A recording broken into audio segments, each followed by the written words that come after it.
Hello friends, स्वागत है आप लोगों का पी के स्टडी 2.0 में। चलिए आज हम लेके आए हैं 12th क्लास हिंदी का जो चैप्टर है हंसते हुए मेरा अकेलापन, मलियज के द्वारा लिखित।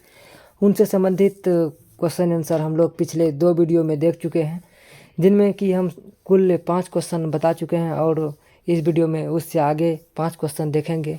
तो चलिए बने रहिए हमारे साथ। और हम आपके लिए अपने हाथों से रिसर्च करके खुद से तैयार करके लाए हुए हैं। यह सारा क्वेश्चन आपके एग्ज़ाम में पिछले कई वर्षों से पूछा गया है और उम्मीद है कि इस बार भी आपके एग्ज़ाम में यह सारी क्वेश्चन आने की संभावना है। तो इसलिए आप लोग वीडियो को ध्यान से देखिए। अगर वीडियो अच्छा लगे तो वीडियो को लाइक कीजिए, अपने दोस्तों को शेयर कीजिए, चैनल को सब्सक्राइब कीजिए। चलिए ज़्यादा टाइम को बर्बाद न करते हुए बढ़ते हैं क्वेश्चन की ओर। तो देखिए क्वेश्चन है 6 नंबर। जैसे कि हम बताएं कि पिछले वीडियो में 5 क्वेश्चन देख चुके हैं और इस वीडियो में 5 क्वेश्चन देखेंगे। तो 6 नंबर क्वेश्चन है, धरती का क्षण से क्या आशय है। देखिए धरती का क्षण से क्या आशय है। इसमें जो हंसते हुए मेरा अकेलापन में जो है यह धरती का क्षण जो प्रयोग किया गया है, कर रहा है वही कि धरती का क्षण से क्या आशय है। देखिए धरती का क्षण से लेखक का आशय है कि जिस क्षण शब्द और अर्थ मिलकर रचना का रूप ग्रहण करते हैं, यह क्रिया क्या है, धरातल पर ही होती है, कहीं अंतरिक्ष में नहीं। देखिए समझिए आप लोग क्या कह रहा है। धरती का क्षण से क्या आशय है।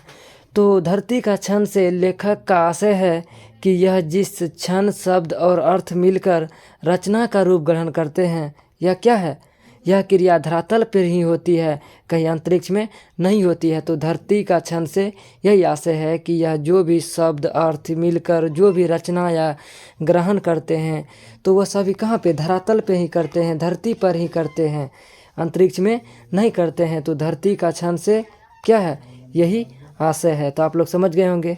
चलिए ज़्यादा टाइम को बर्बाद ना करते हुए, अगर आप लोगों को एक बार में समझ में कोई भी प्रॉब्लम हो समझने में, तो आप लोग वीडियो को दोबारा प्ले करके देख सकते हैं। अगर फिर भी समझने में किसी भी तरह की तकलीफ़ या समस्या हो तो आप हमें कमेंट कीजिए और फिर से हम बताने का कोशिश करेंगे और बेहतर ढंग से। तो चलिए यह क्वेश्चन उतना भारी नहीं है, तो चलिए ज़्यादा टाइम को ना बर्बाद करते हुए बढ़ते हैं अगला क्वेश्चन। अगला क्वेश्चन है 7 नंबर।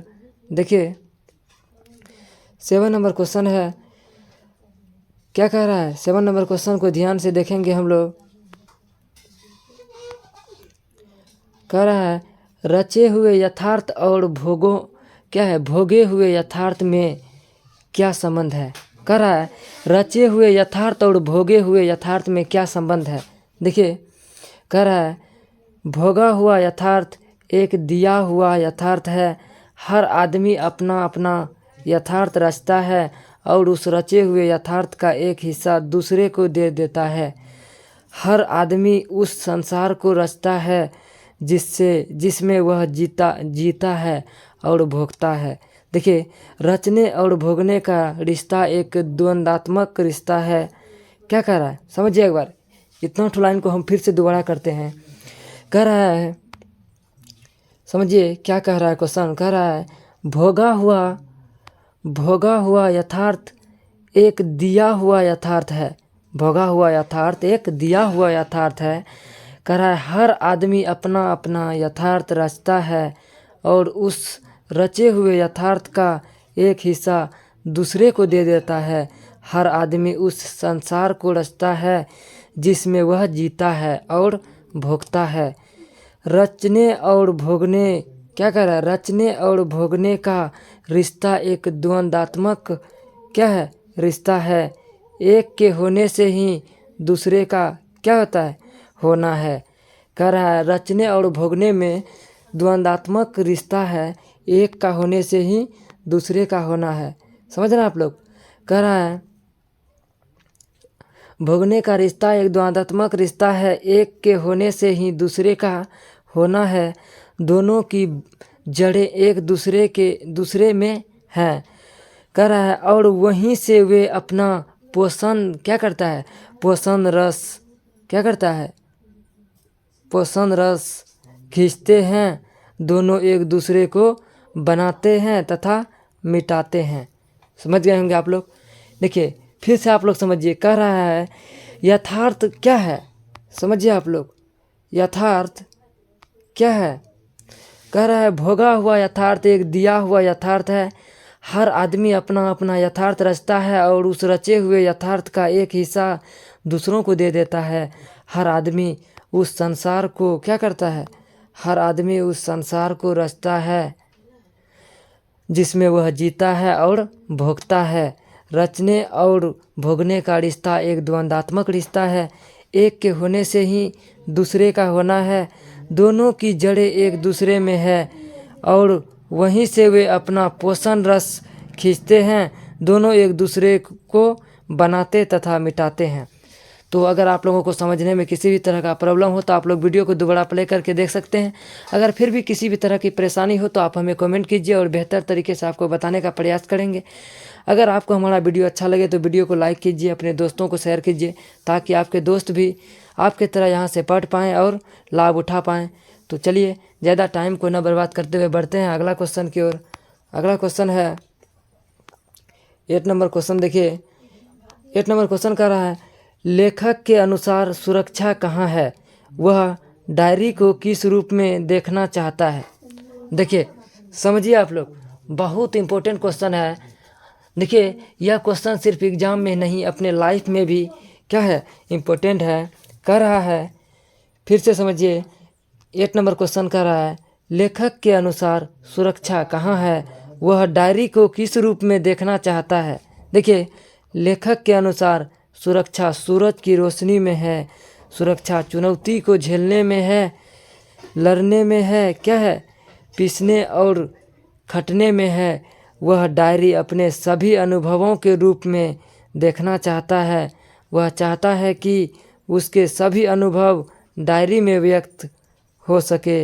इसलिए कभी कभी वह कविता के मूड में डायरी लिखता है। समझ रहे आप लोग? एक बार हम फिर से आपको बताने का प्रयास करेंगे, आप लोग ध्यान से समझिए। क्वेश्चन था लेखक के अनुसार सुरक्षा कहाँ है? वह डायरी को किस रूप में देखना चाहता है? तो लेखक के अनुसार सुरक्षा सूरज की रोशनी में है। क्या है? सुरक्षा चुनौती को झेलने में है, लड़ने में है, पीसने में है और खटने में है। डायरी अपने सभी अनुभवों के रूप में लेखक डायरी अपने सभी अनुभवों के रूप में देखना चाहता है। वह चाहता है कि उसके सभी अनुभव डायरी में व्यक्त हो सके। इसलिए वह कभी कभी क्या होता है, वह कविता के मूड में डायरी लिखता है। 8 नंबर क्वेश्चन आपको समझ में आ गया है? देखिए कुछ भी नहीं है, थोड़ा सा आप लोग पहले क्वेश्चन को समझिए। फिर अगर देखिए आप लोग अगर सही ढंग से यह चैप्टर पढ़े होंगे तो आपको याद होगा। जो नहीं पढ़े होंगे उसको थोड़ा सा दिक्कत हो रहा होगा। इसलिए हम आप लोगों से बार बार रिक्वेस्ट करते हैं आपके बुक में जो भी कहानी, कविता, लेख या दोहा कुछ भी जो भी आपके बुक में दिया गया है, आप लोग एक बार अपने बुक को सही ढंग से पूरा पढ़िए। उससे क्या होगा कि अगर आप लोगों को उससे संबंधित कोई भी क्वेश्चन कहीं पे भी अगर देखने को मिल जाए, आप लोग उसका आंसर खुद से लिख सकते हैं। चलिए जो नहीं पढ़े होंगे उन सभी को समझने में तकलीफ़ हो रही होगी, फिर भी कोई बात नहीं। आप हमारा वीडियो को 2 बार देखिए, 3 बार देखिए, बार देखिए और आपको समझ में आ जाएगा। अगर फिर भी अगर इससे ज़्यादा कुछ जानना चाहते हैं तो कमेंट कीजिए और फिर हम आगे आपको बताने का प्रयास करेंगे। चलिए अगला क्वेश्चन है आज का वीडियो का। देखिए अगला क्वेश्चन 9 नंबर क्वेश्चन कह रहा है डायरी के इन अंशों से लेखक की जिस मूड का अनुभव आपको होता है उसका परिचय अपने शब्दों में दीजिए। समझिए क्वेश्चन, समझिए क्वेश्चन बहुत इंपॉर्टेंट है। कह रहा है डायरी के इन अंशों से लेखक की जिस मूड का अनुभव आपको होता है उसका परिचय अपने शब्दों में दीजिए। कह रहा है डायरी के इन अंशों से पता चलता है कि लेखक का मूड अपने से संबंधित क्या है संज्ञाओं का उजागर करने का है। वह बड़े ही सामान्य मूड में सभी क्रियाकलापों का वर्णन करता है। समझिए इन लेखक के बारे में है कि लेखक जो डायरी लिखते हैं, डायरी का जो अंश है उसमें लेखक क्या है उनके जो मूड है, उनका अनुभवों का क्या कर रहा है अपने शब्दों में वर्णन करने का रहा है। तो देखिए समझते हैं हम लोग फिर से एक बार। कह रहा है डायरी के इन अंशों से पता चलता है कि लेखक का मूड अपने से संबंधित संज्ञाओं का उजागर करने का है। वह बड़े ही सामान्य मूड में सभी क्रियाकलापों का वर्णन करता है। समझ गए आप लोग? आप लोग देखिए, अगर किसी को समझने में प्रॉब्लम हो तो वीडियो को दोबारा देखिए, बार बार देखिए फ्रेंड्स, और आपको समझ में आ जाएगा। चलिए टाइम को बर्बाद न करते हुए देखते हैं। अगला क्वेश्चन है 10 नंबर क्वेश्चन और आज का वीडियो का लास्ट क्वेश्चन है। फिर हम लोग अगले वीडियो में मिलेंगे। चलिए इस क्वेश्चन को समझते हैं। 10 नंबर क्वेश्चन कह रहा है अर्थ स्पष्ट करें। देखिए कुछ शब्द दिया गया है, कुछ लाइन दिया गया है, कह रहा है अर्थ स्पष्ट करें। अब देखिए क्या चीज़ का अर्थ स्पष्ट करना है, पढ़ते हैं। कह रहा है एक कलाकार के लिए यह क्या है, निहायत ज़रूरी है कि उसमें आग हो और वह खुद ठंडा हो। देखिए बहुत इम्पोर्टेंट बात है। क्या कह रहा है? कह रहा है एक कलाकार के लिए यह निहायत ज़रूरी है, यह बहुत ही ज़रूरी है कि उसमें आग हो और वह खुद ठंडा हो।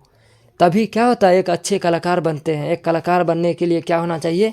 यह बहुत ज़रूरी है कि उसमें आग हो और वह खुद ठंडा हो, तो ही वह एक अच्छा कलाकार बन सकता है, एक अच्छा क्या नायक बन सकता है। चलिए कह रहा है लेखक का कहना है कि कलाकार के लिए बहुत ज़रूरी है कि उसमें आग हो, अर्थात वह अपने कर्म के प्रति क्या हो, वह अपने कर्म के प्रति पूर्णतः संवेदनशील हो, चाहे उसका व्यक्तित्व ठंडा ही हो।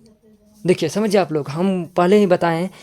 कह रहा है एक कलाकार, लेखक का कहना है एक कलाकार के लिए जो है कि क्या होना चाहिए, उसके अंदर बहुत ही ज़रूरी है कि उसके अंदर आग हो, मानी अपने कर्म के प्रति क्या होना चाहिए, वह संवेदनशील होना चाहिए और उसका व्यक्तित्व क्या होना चाहिए, ठंडा होना चाहिए। तो चलिए यह आज का वीडियो का लास्ट क्वेश्चन था।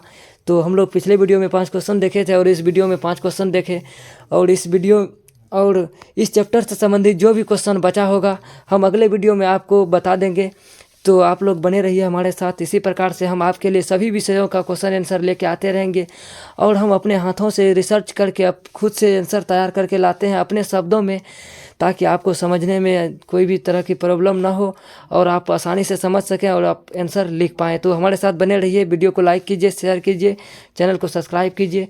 चलिए मिलते हैं अगले वीडियो में, तब तक के लिए जय हिंद, जय भारत।